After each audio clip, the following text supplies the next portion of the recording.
2022 के अंदर जितने भी गणेश उत्सव के कार्यक्रम थे उनको जबरन पुलिस ने बंद करवाया। जहांगीरपुरी और महेंद्रा पार्क थाने के अंदर कोई भी एक भी कार्यक्रम गणेश उत्सव का होने नहीं दिया गया। कोई भी जन्माष्टमी का कार्यक्रम होने नहीं दिया गया। हिंदुओं के किसी भी त्यौहार को मनाने की परमिशन 2022 में पुलिस ने नहीं दी और 2023 में हिंदुओं को किसी भी प्रकार की हनुमान जयंती की शोभा यात्रा की परमिशन नहीं दी। पुलिस का रवैया है वो पूरी तरह से हिंदू विरोधी है। जैसे 2022 में मई में जब यहाँ नए एसएचओ आए और फिर उसके बाद डीसीपी बदले, जितेंद्र मीणा आए, तो यहाँ के एसएचओ अरुण कुमार चौहान और डीसीपी जितेंद्र कुमार मीणा के आने के बाद से इलाके में हिंदुओं के अंदर एक भय का वातावरण बनाया गया। और दुर्भाग्य ये है कि जब केंद्र में भारतीय जनता पार्टी की सरकार थी, भारतीय जनता पार्टी के गृहमंत्री, जिनको आजकल का नया सरदार पटेल कहा जाता है, अपने आप को जो चाणक्य के रूप में संबोधित करवाना पसंद करते हैं, ऐसे अमित शाह की पुलिस ने हिंदुओं को दिल्ली में हनुमान जयंती की शोभा यात्रा निकालने की परमिशन नहीं दी। फिर इसके बाद 2023 में मुहर्रम आया तो पुलिस ने मुहर्रम का 3-4.5 किलोमीटर लंबा जुलूस निकलवाया। तब संवेदनशीलता नहीं हुई, तब जहांगीरपुरी की धार्मिक सौहार्द खतरे में नहीं पड़ा। केवल हिंदू, और वो जो यात्रा निकलती है, वो मुहर्रम की जो जुलूस निकलता है, वो कहाँ से निकलता है? जिस मस्जिद से पथराव हुआ उसी मस्जिद के नज़दीक से वो यात्रा शुरू होती है। उसको परमिशन दी पुलिस ने। फिर 2024 में पुलिस ने किसी भी प्रकार के रिप्लाई नहीं दिया, कोई परमिशन नहीं दी हिंदुओं को। और फिर 2024 की 17 जुलाई को मुहर्रम का जुलूस निकला। तो मेरा सीधा सरल स्पष्ट आरोप है कि जितेंद्र मीणा, अरुण चौहान और जो कंसर्न एसएचओज या और जो कंसर्न ऑफिसर हैं, उन सबको मुसलमानों ने रिश्वत दी, पैसा दिया और इसकी जांच होनी चाहिए। तो इससे पता चलता है कि पुलिस दबाव में या लालच में काम कर रही है। पुलिस मुहर्रम के जुलूस को परमिशन देती है जो कि उसी जगह से निकलता है जहाँ पथराव हुआ, जहाँ दुर्घटना हुई, और हिंदुओं की शोभा यात्राएं उस स्थान से, जो यात्राएं उस स्थान से आधा किलोमीटर दूर से निकलती हैं, उनको भी रोक दिया। जो यात्राएं विशुद्ध हिंदू इलाकों से निकलते हैं, और इलाके कहाँ हिंदू मुसलमान के बांटेंगे? पुलिस को यदि लगता है तो पुलिस फोर्स लगाए। क्या मुसलमानों के डर से पुलिस हिंदुओं की शोभा यात्राएं रुकवा देगी? हिंदुओं का घर से निकलना बंद करवा देगी? हिंदू त्यौहार मनाना बंद कर देंगे? नहीं, पुलिस चाहे तो क्या, पुलिस ने रोका है हिंदुओं को। और हिंदू केवल इसलिए चुप रहा कि हिंदू भारत के संविधान में और भारत के न्यायालयों में भरोसा रखता है। लेकिन पुलिस का यदि यही रवैया रहा तो, और हम इसको लेकर के वर्तमान में ही 1-2 दिन के अंदर ही हम फिर एक बार, और इस मुद्दे को जहांगीरपुरी में हम चुनावी मुद्दा भी बनाएंगे कि आखिर हिंदुओं के वोट लेने के बाद, हिंदुओं की शोभा यात्राएं, हिंदुओं के धार्मिक कार्यक्रमों को रोकने के बाद आज तक किसी पॉलिटिकल पार्टी ने, और विशेषकर भारतीय जनता पार्टी ने, जिसके 3 सांसद हैं, जिसके निगम पार्षद हैं, जिसके हजारों कार्यकर्ता हैं, दुनिया की सबसे बड़ी पॉलिटिकल पार्टी है, और वो तथाकथित रूप से दम्भ करती है कि वो हिंदुओं की पार्टी है, लेकिन इस पार्टी ने कभी भी हिंदुओं के साथ खड़े होकर के अपनी आवाज़ नहीं उठाई। और हनुमान जयंती की शोभा यात्राओं के समर्थन में कभी भी भाजपा खुल करके नहीं आई, और मुहर्रम के जुलूस निकलते रहे। पुलिस के ऊपर किसी भी प्रकार की कार्रवाई गृह मंत्री अमित शाह ने नहीं की, इसलिए भाजपा को इसका जवाब तो देना ही चाहिए और देना ही पड़ेगा। क्या देखिए, माहौल कोई ख़राब नहीं है। आज तक कभी ऐसा नहीं हुआ कि जहांगीरपुरी में किसी धार्मिक कार्यक्रम में कोई माहौल ख़राब हुआ। मैं 2010 से हनुमान जयंती की शोभा यात्रा निकालता हूँ। कभी भी हमारी शोभा यात्राओं में किसी भी प्रकार का विवाद नहीं हुआ। तो विश्व हिंदू परिषद बजरंग दल की शोभा यात्रा पर सी ब्लॉक मस्जिद से पथराव हुआ, हमला हुआ, गोलियां चली और उसमें कुछ लोग घायल हुए और एक पुलिसकर्मी भी घायल हुआ। देखिए, माहौल कोई ख़राब नहीं है। आज तक कभी ऐसा नहीं हुआ कि जहांगीरपुरी में किसी धार्मिक कार्यक्रम में कोई माहौल ख़राब हुआ। मैं 2010 से हनुमान जयंती की शोभा यात्रा निकालता हूँ। कभी भी हमारी शोभा यात्राओं में किसी भी प्रकार का विवाद नहीं हुआ। 2022 में, क्योंकि वो चुनावी वर्ष था, तो विश्व हिंदू परिषद बजरंग दल की शोभा यात्रा पर सी ब्लॉक मस्जिद से पथराव हुआ, हमला हुआ और उसमें कुछ लोग घायल हुए और एक पुलिसकर्मी भी घायल हुआ। लेकिन उसके बाद से जो पुलिस का रवैया है वो पूरी तरह से हिंदू विरोधी है। जैसे 2022 में मई में जब यहाँ नए एसएचओ आए और फिर उसके बाद डीसीपी बदले, जितेंद्र मीणा आए, तो यहाँ के एसएचओ अरुण कुमार चौहान और डीसीपी जितेंद्र कुमार मीणा के आने के बाद से इलाके में हिंदुओं के अंदर एक भय का वातावरण बनाया गया। और 2022 के अंदर जितने भी गणेश उत्सव के कार्यक्रम थे उनको जबरन पुलिस ने बंद करवाया। जहांगीरपुरी और महेंद्रा पार्क थाने के अंदर कोई भी एक भी कार्यक्रम गणेश उत्सव का होने नहीं दिया गया। कोई भी जन्माष्टमी का कार्यक्रम होने नहीं दिया गया। हिंदुओं के किसी भी त्यौहार को मनाने की परमिशन 2022 में पुलिस ने नहीं दी। और 2023 में हिंदुओं को किसी भी प्रकार की हनुमान जयंती की शोभा यात्रा की परमिशन नहीं दी। और दुर्भाग्य ये है कि जब केंद्र में भारतीय जनता पार्टी की सरकार थी, भारतीय जनता पार्टी के गृहमंत्री, जिनको आजकल का नया सरदार पटेल कहा जाता है, अपने आप को जो चाणक्य के रूप में संबोधित करवाना पसंद करते हैं, ऐसे अमित शाह की पुलिस ने हिंदुओं को दिल्ली में हनुमान जयंती की शोभा यात्रा निकालने की परमिशन नहीं दी। और उससे भी बड़ा दुर्भाग्य ये है कि दिल्ली पुलिस का एक आला अधिकारी, स्पेशल कमिश्नर दीपेंद्र पाठक, उन्होंने और डीसीपी जितेंद्र मीणा ने झूठ बोला कि हमने 200 मीटर की परमिशन दी है। 2000 लोग जिस यात्रा में शामिल होते हों, उस यात्रा को 200 मीटर की परमिशन कैसे दे सकेंगे? 9 वर्ष की, रामनवमी की, हनुमान जयंती की सभी प्रकार की यात्राओं पर पुलिस ने रोक लगा दिया और किसी को परमिशन नहीं दी। इसके लिए मैंने इन दोनों अधिकारियों के खिलाफ कोर्ट ऑफ जस्टिस में 156(3) मैंने कंसर्न मजिस्ट्रेट के यहाँ लगाई हुई है और वो अभी तक पेंडिंग है। फिर इसके बाद 2023 में मुहर्रम आया तो पुलिस ने मुहर्रम का 3, 3.5, 4 किलोमीटर लंबा जुलूस निकलवाया। तब संवेदनशीलता नहीं हुई, तब जहांगीरपुरी की धार्मिक सौहार्द खतरे में नहीं पड़ा। केवल हिंदू, और वो जो यात्रा निकलती है, वो मुहर्रम की जो जुलूस निकलता है, वो कहाँ से निकलता है? जिस मस्जिद से पथराव हुआ उसी मस्जिद के नज़दीक से वो यात्रा शुरू होती है। उसको परमिशन दी पुलिस ने। फिर 2024 में पुलिस ने किसी भी प्रकार के रिप्लाई नहीं दिया, कोई परमिशन नहीं दी हिंदुओं को। और फिर 2024 की 17 जुलाई को मुहर्रम का जुलूस निकला। तो मेरा सीधा सरल स्पष्ट आरोप है कि जितेंद्र मीणा, अरुण चौहान और जो कंसर्न एसएचओज या और जो कंसर्न ऑफिसर हैं, उन सबको मुसलमानों ने रिश्वत दी, पैसा दिया। और इसकी जांच होनी चाहिए किसी सक्षम अधिकारी के द्वारा, ताकि दूध का दूध और पानी का पानी हो। क्योंकि आखिर हिंदुओं के कॉन्स्टिट्यूशनल राइट्स, फंडामेंटल राइट्स को एसएचओ और डीसीपी ने इन्फ्रिंज किया, उसको कुचल दिया, उसको रोक लिया। इसकी जांच होनी चाहिए और इन लोगों को सज़ा मिलनी चाहिए।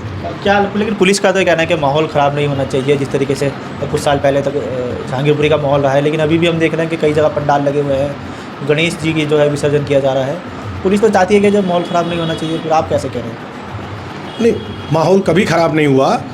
एक घटना हो गई और पुलिस को जवाब देना चाहिए कि उस यात्रा के साथ वो भी माहौल ख़राब हुआ तो पुलिस का इंटेलिजेंस फेल्योर था। आखिर पुलिस की, दिल्ली पुलिस की LIU, Hindu section, CID, special branch, ये इतने सारे जो हमारे टैक्स के पैसे से पलते हैं, उनकी रिपोर्ट्स कहाँ थी?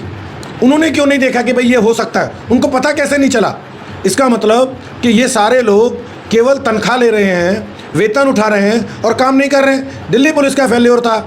मेरा तो स्पष्ट कहना है कि जिस पुलिस वाले को थी, वो पुलिस वाले को ही पता नहीं कि कहाँ से लगी और कैसे लगी। उसने कोर्ट में अपने बयान से पलट गया। उसके 161 और 164 के बयानों का आप अंतर देख लीजिए।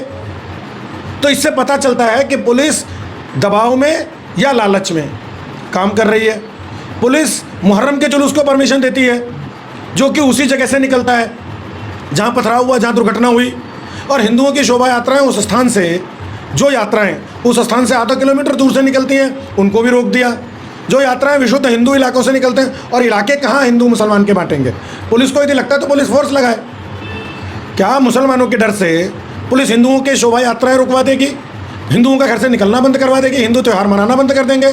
तो हिंदुओं के किसी भी त्यौहार को जो है अनुमति नहीं दी जा रही है पुलिस के द्वारा। मैंने इसके लिए RTI लगाई है, पुलिस बताए। मैंने तो RTI में पूछा है कि जब से DCP Jitendra Kumar Meena north west के DCP बने, तब से लेके और उनके वापसी तक कुल कितने आवेदन हिंदुओं के, मुसलमानों के, सिखों के, ईसाइयों के, यहूदियों के, पारसियों के या किसी भी धार्मिक समुदाय के कितने आवेदन आए हैं, और उनमें से कितने आवेदनों पर कंसर्न SHOs ने क्या टिप्पणियाँ दी हैं, और कितनों को परमिशन दी है, कितनों को रिफ्यूज़ किया है, विद रीज़न वो मुझे दे दें, क्योंकि अब वो पब्लिक प्रॉपर्टी है। लेकिन पुलिस उसे जानबूझ करके रोके हुए है और उसको लिंगर करना चाहती है। तो क्या हिंदुओं की जो शोभा यात्राएं निकलती है उसको परमिशन मिलनी चाहिए? हिंदुओं की नहीं, सभी की, क्योंकि ये भारतीय नागरिकों को संविधान ने कॉन्स्टिट्यूशनल राइट दिया है, फंडामेंटल राइट है। वो अपनी धार्मिक शोभा यात्राएं निकाल सकते हैं। सुप्रीम कोर्ट ने कहा है कि कोई भी, सुप्रीम कोर्ट का निर्णय है ये, कि किसी भी धार्मिक यात्रा को किसी भी कारण से रोका नहीं जा सकता, क्योंकि रिलीजियस प्रैक्टिस किसी भी सिटीजन का फंडामेंटल राइट है और उसको कंप्लाई करना पुलिस का काम है। पुलिस उसे रोक नहीं सकती। पुलिस ने ये जो 2 साल से हिंदुओं के कार्यक्रमों पर रोक लगा रखी है, ये पुलिस का फेल्योर है और बीजेपी की सरकार का फेल्योर है। क्या जहांगीरपुरी संवेदनशील इलाका बन चुका है? बिल्कुल, जहांगीरपुरी संवेदनशील छोड़िए, ये तो बेहद अति अति अति संवेदनशील है, क्योंकि एक दौर में यहाँ से जो IB की रिपोर्ट्स हैं और जो न्यूज़ रिपोर्ट्स हैं, उसमें जहांगीरपुरी से भर्ती होने के लिए भी लोग गए हैं। यहाँ पर तिहाड़ जेल को उड़ाने के लिए भी उड़ा गया है। यहाँ पर बहुत सारे पुलिस की नोटिस में आई है और पुलिस ने पकड़ा भी है। इसलिए ये इलाका आज से नहीं, पिछले 20 साल से संवेदनशील है, इसमें कोई दो राय नहीं है। लेकिन वर्तमान में पुलिस पूरी तरह मुसलमानों के साथ खड़ी है और हिंदुओं को उनके अधिकारों का प्रताड़ित कर रही है, उनके अधिकारों को इन्फ्रिंज कर रही है। क्या लग रहा है आपको कि जो आप बता रहे हैं इस सभी मामलों में जो पुलिस है क्या नाकाम रही है? पुलिस नाकाम नहीं रही है। पुलिस लालच के कारण, पॉलिटिकल इन्फ्लुएंस के कारण और पैसों के कारण, मेरा सीधा स्पष्ट आरोप है, मैं तो बार बार इस बात को कह रहा हूँ कि सरकार को या पुलिस के आला अधिकारियों को, जितेंद्र कुमार मीणा और जहांगीरपुरी के एसएचओ अरुण कुमार चौहान और महेंद्रा पार्क के एसएचओ, इन तीनों चारों लोगों के, और जो तिलक चंद बिष्ट जो एसीपी कंसर्न उस समय थे जहांगीरपुरी के, इन लोगों के टेलीफोन कॉल्स की जांच होनी चाहिए, इनके बैंक अकाउंट की जांच होनी चाहिए कि कितना पैसा इन लोगों ने कमाया है। इनकी जांच एनआईए से और सीबीआई से, दोनों से और ईडी से होनी चाहिए। क्या लग रहा है अगर पुलिस चाहे तो हिंदू की जो शोभा यात्राएं जो निकलती हैं, चाहे वो रामनवमी की हो, चाहे फिर वो हनुमान जयंती की हो, पुलिस चाहे तो निकल सकती है? नहीं, पुलिस चाहे तो क्या, पुलिस ने रोका है हिंदुओं को, और हिंदू केवल इसलिए चुप रहा कि हिंदू भारत के संविधान में और भारत के न्यायालयों में भरोसा रखता है। लेकिन पुलिस का यदि यही रवैया रहा तो, और हम इसको लेकर के वर्तमान में ही 1-2 दिन के अंदर ही हम फिर एक बार, और इस मुद्दे को जहांगीरपुरी में हम चुनावी मुद्दा भी बनाएंगे कि आखिर हिंदुओं के वोट लेने के बाद, हिंदुओं की शोभा यात्राएं, हिंदुओं के धार्मिक कार्यक्रमों को रोकने के बाद आज तक किसी पॉलिटिकल पार्टी ने, और विशेषकर भारतीय जनता पार्टी ने, जिसके 3 सांसद हैं, जिसके निगम पार्षद हैं, जिसके हजारों कार्यकर्ता हैं, दुनिया की सबसे बड़ी पॉलिटिकल पार्टी है, और वो तथाकथित रूप से दम्भ करती है कि वो हिंदुओं की पार्टी है, लेकिन इस पार्टी ने कभी भी हिंदुओं के साथ खड़े होकर के अपनी आवाज़ नहीं उठाई, और हनुमान जयंती की शोभा यात्राओं के समर्थन में कभी भी भाजपा खुल करके नहीं आई, और मुहर्रम के जुलूस निकलते रहे। पुलिस के ऊपर किसी भी प्रकार की कार्रवाई गृह मंत्री अमित शाह ने नहीं की, इसलिए भाजपा को इसका जवाब तो देना ही चाहिए और देना ही पड़ेगा। क्या किसी दूसरे धर्म की जो शोभा यात्राएं निकलती हैं उनको भी पुलिस ने 100 मीटर या 200 मीटर तक की परमिशन दी, या सिर्फ हिंदुओं की शोभा यात्रा? नहीं, केवल हिंदुओं की शोभा यात्रा के लिए। बाकी अन्य धर्मों की शोभा यात्राएं पूरे रूट पर निकली हैं। जैसे सिखों का नगर कीर्तन निकलता है, वो पूरा निकला है और निकलना भी चाहिए। लेकिन मुहर्रम का जुलूस विशेष करके उसी स्थान से जहाँ पथराव हुआ वहीं से निकला। और एक और विशेष बात कि जिस मस्जिद से पथराव हुआ उस मस्जिद की 3री मंजिल बन गई, और उस समय भाजपा के लोग, संघ के समर्थक, विश्व हिंदू परिषद, बजरंग दल के लोग कह रहे थे देखो जी ये मस्जिद टूट रही है, ये सुप्रीम कोर्ट का ऑर्डर है या हाई कोर्ट का ऑर्डर है। लेकिन आज उस मस्जिद की 3री मंजिल बन गई और भाजपा शासित ये निगम कुछ भी नहीं कर सका, कुछ भी नहीं हुआ। तीनों सांसद एकदम निकम्मे, हिंदुओं के पक्ष में खड़े नहीं हुए। और यदि कोई मंदिर बनने लगे तो पूरा पुलिस, एमसीडी, पूरा प्रशासन हिंदुओं के मंदिर के लिए तुरंत वहाँ पर मुजरा करने पहुँच जाएगा। लेकिन इनको किसी को भी मस्जिद की 3री मंजिल बनते हुए दिखाई नहीं दी, और आज वह 3री मंजिल बनकर कंप्लीट हो गई है। एक आखिरी सवाल आपसे, क्या जहांगीरपुरी का नाम भी बदला जाना चाहिए? देखिए, जहांगीरपुरी का नाम निश्चित रूप से बदला जाना चाहिए, क्योंकि जहांगीरपुरी हिंदू बाहुल्य इलाका है, इसलिए इसका नाम रविदासपुरी होना चाहिए। जहांगीरपुरी ये क्यों? इसे उस समय कांग्रेस की सरकार थी और कांग्रेस की सरकारें शुरू से मुस्लिम तुष्टीकरण का काम करती थी, इसलिए जहांगीरपुरी, इसका जहांगीर के से कोई लेना देना नहीं है इसलिए। लेकिन इंदिरा गांधी की सरकार थी और वो मुस्लिम तुष्टीकरण के लिए उन्होंने कई कॉलोनियाँ बसाईं, जिन कॉलोनियों का नाम मुस्लिमों के तौर पर रखे गए, जहांगीरपुरी, सुल्तानपुरी, बंगोलपुरी, इस प्रकार के नाम रखे गए। तो जहांगीरपुरी हिंदू बहुसंख्यक है यहाँ पर, इसलिए इसका नाम रविदासपुरी होना चाहिए। जैसा कि आपने बताया कि कोर्ट में भी आपने एक मामला चल रहा है, क्या जहांगीरपुरी में हिंदुओं की शोभा यात्रा को लेकर आपने ही कोई पिटीशन लगाई है कोर्ट में, या कोई और भी जो है इस तरीके का मामला चल रहा है? हिंदुओं की शोभा यात्रा के लिए केवल और केवल जो मेरी जानकारी में है, अभी तक तो मेरे को इतना ही पता है कि मेरी ओर से ही 3 अलग अलग पिटीशन, 2023 की शोभा यात्रा के लिए अलग पिटीशन है, 2024 की शोभा यात्रा के लिए अलग पिटीशन है, और 2024 में मुहर्रम के जुलूस के लिए एक सेपरेट पिटीशन है।